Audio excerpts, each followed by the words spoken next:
Okay, there'd be three things to program to make this work. You'd have your actual menu item, which you can actually program at a certain price, and then over to the tax section, you're going to tell it that it is charged or has a credit card surcharge, which you see is that third tax down. That's the first part.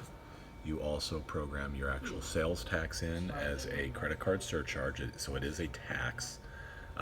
You've got a percentage that I can change that, so that could be 1 to 4 to 5%, whatever you want. And you got some other radio buttons, so you're going to actually program the sales tax.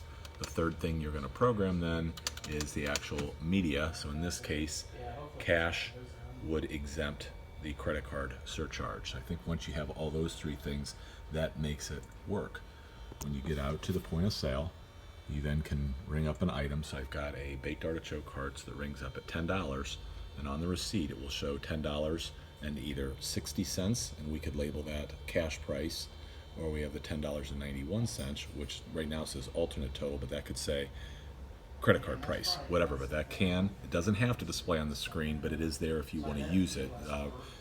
Nice at a bar when you don't have receipts wanting to print all the time, so that will display. So you've got your $10 there, you got your subtotal and everything down there.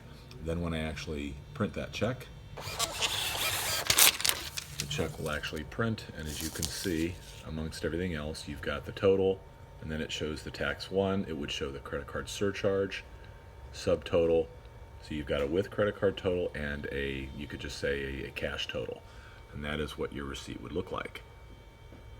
When you go to actually settle this check, we'll pick that up, and when we settle the check, it actually goes to the settlement screen. Now the settlement screen, the total actually shows the credit card price there,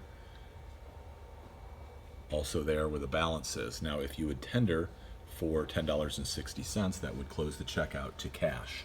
Otherwise, if they simply dip their card at this point, it's obviously going to look at a credit card. So I guess the only really confusing part is when it gets to the settlement part, the server's got to know that if it's cash, she's going to settle it to, actually amount tender that to cash. The other would go to the credit card. And that, I think, is everything on the point of sale side.